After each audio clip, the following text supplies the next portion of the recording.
Most people, when they think about the origins of economic thought, jump straight to Adam Smith, Karl Marx, or, if they really paid attention in school, Aristotle. But history holds a quieter, overlooked truth. Hidden in the medieval world is a voice Western textbooks rarely mention. Nearly 1,000 years ago, long before capitalism, interest rates, or central banks existed, a Muslim scholar issued a warning that feels eerily familiar today. He argued that when money drifts away from morality, societies begin to decay from within. And judging by the financial world we live in, he may have understood our era better than we think. Welcome to Economic Thinker, where money, power, and history collide, and nothing is ever as straightforward as it seems. To understand Al-Ghazali, one of the intellectual giants of the Islamic Golden Age, you have to imagine a world both recognizable and foreign. The year is around 1100 CE. Europe is fragmented, poor, and still clawing its way out of the wreckage of the early Middle Ages. In contrast, the Islamic world stretches from Al-Andalus in Spain to Persia and beyond.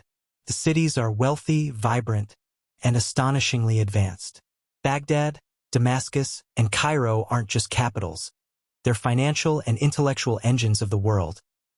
Trade routes hum with caravans carrying silk, spices, textiles, and silver. Scholars debate philosophy, law, astronomy, and medicine. Markets overflow with energy. The economy is booming. But rapid wealth brings rapid change, and with it, new anxieties. It's in this world that Hamid Al-Ghazali rises to prominence. Part philosopher, part jurist, part theologian, and part social critic. He's the rare kind of thinker who could discuss the purpose of the soul and the purpose of a currency system in the same breath. Born in 1058 in Persia, Al-Ghazali climbed the intellectual ranks with extraordinary speed. By his mid-30s, he held one of the most prestigious teaching posts in the Islamic world. But what set him apart wasn't his fame, it was his refusal to accept things as they were. He saw a society becoming wealthier and more commercial, yet spiritually hollow. An economy thriving on the surface but slowly corroding underneath. It doesn't take much imagination to see the modern parallel. Al-Ghazali began asking a question very few dared to pose. What happens when a civilization becomes rich faster than it becomes wise? To answer it, he turned to the nature of money itself. This is the part that surprises many Western audiences. Al-Ghazali wasn't merely a theologian. He was one of the earliest thinkers to analyze money in both moral and systemic terms. Where Aristotle viewed money as a practical tool, and later economists studied it mathematically, Al-Ghazali examined its psychological and spiritual consequences.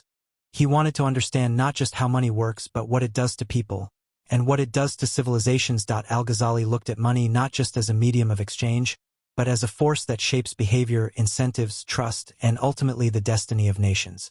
To grasp his economic ideas, you first have to understand how he viewed money at its essence.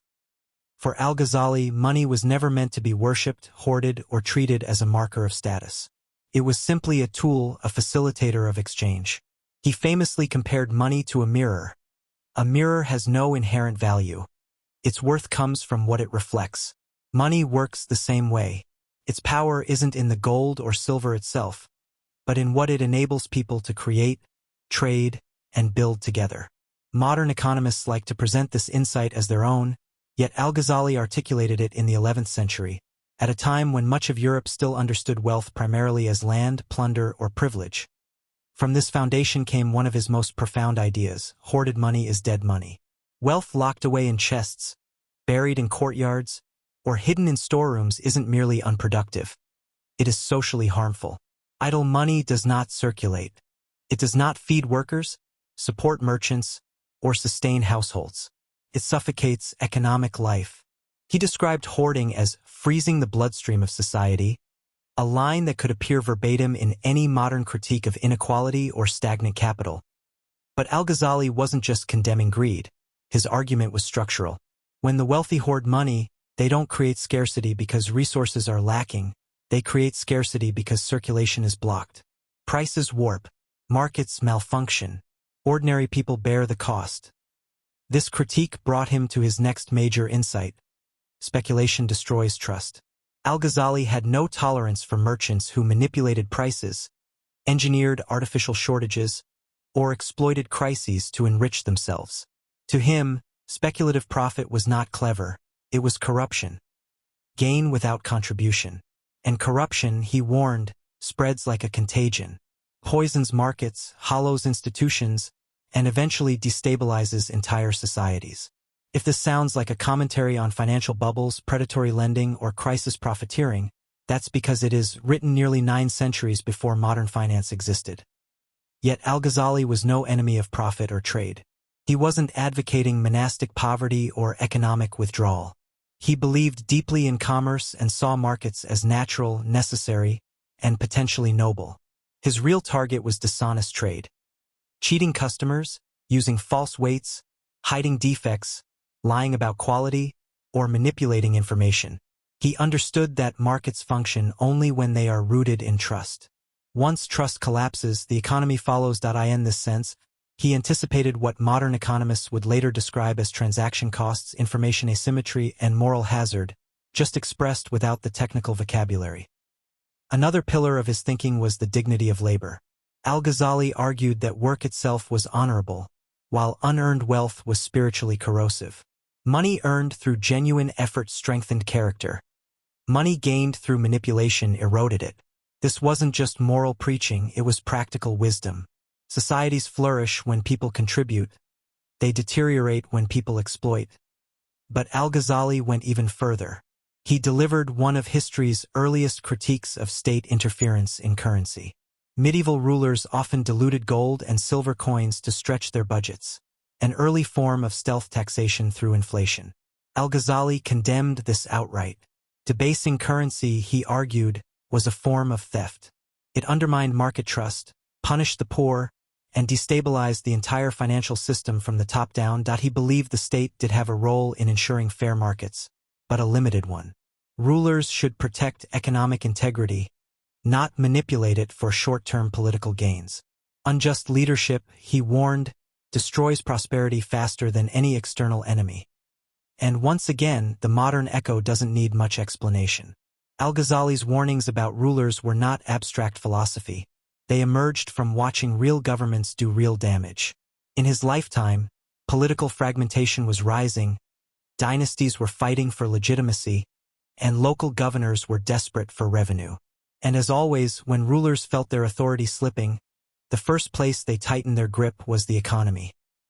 Some governments raised taxes to unbearable levels. Others manipulated coinage to quietly stretch their budgets. Some seized the wealth of merchants, while others borrowed recklessly and left the consequences for future generations. None of these tactics were new, and none of them, in Al-Ghazali's judgment, addressed the true problem. He believed corruption at the top spread downward like a toxin. When a ruler deceived his people, merchants soon felt justified in deceiving their customers. When institutions abandoned integrity, individuals stopped seeing any reason to behave responsibly. The entire economic structure, from the palace treasury to the corner marketplace, became a chain reaction of distrust. His conclusion was harsh but accurate. A society can survive poverty, but it cannot survive corruption. Economic collapse rarely comes from running out of money or resources. Collapse begins when trust breaks. The invisible glue that holds together every contract, every currency, every institution, and every market. Once that trust erodes, even the richest nation becomes vulnerable. With this in mind, his ideas about currency become strikingly clear. For Al-Ghazali, the stability of money depended entirely on honesty. Debasing coins, reducing their gold or silver content, wasn't just bad policy. To him, it was an act of betrayal. A ruler who tampered with the currency wasn't being clever. He was stealing from his people slowly, quietly, and deceptively. What seemed like a small adjustment in purity was, in Al-Ghazali's eyes, the beginning of financial decay. He predicted that if states manipulated currency often enough, the public would eventually lose faith in it, abandon the local coin, and turn to more reliable foreign currencies instead. And 1,000 years later, history proved him correct. Weimar Germany, Zimbabwe, Venezuela, Argentina, and many others all experienced exactly the dynamic he described. Modern anxieties about inflation echo the same truth Al-Ghazali understood. Money is ultimately a belief system. When people stop believing, the system stops working. But his view of finance stretched far beyond currency and taxation. Al-Ghazali grasped something deeper about human nature. People hoard out of fear. They speculate out of greed. They cheat when they think there will be no consequences. Money is easy to manipulate, which makes it easy to rationalize unethical behavior, especially when it seems like everyone else is doing the same thing. And once a society reaches the point where exploitation becomes normal, the collapse has already begun. This insight shaped one of his most powerful conclusions. You cannot fix an economy without fixing the incentives that drive human behavior. Laws matter. Markets matter. But behind all of them are people making decisions shaped by fear, ambition, desire, and emotion. Unless a society aligns its incentives toward productive, honest conduct, the economy will drift toward corruption, instability, and self-destruction. This is why Al-Ghazali placed such immense importance on the moral dimension of wealth. To him, wealth without responsibility wasn't merely spiritually dangerous. It threatened the common good. Wealth itself was not the problem. Wealth without purpose was. A strong society is built when people contribute more than they extract, when ambition is balanced by accountability, and when prosperity benefits more than just the few. But when wealth becomes separated from social responsibility, when profit is pursued without regard for community welfare, the system becomes brittle. And once it breaks, everyone pays the price, including the wealthy who once believed themselves untouchable. Civilizations rise when they strike the right balance. They fall when that balance shatters. Which brings us directly into the modern world. A world where Al-Ghazali's insights feel less like medieval reflections and more like a diagnosis of our present condition.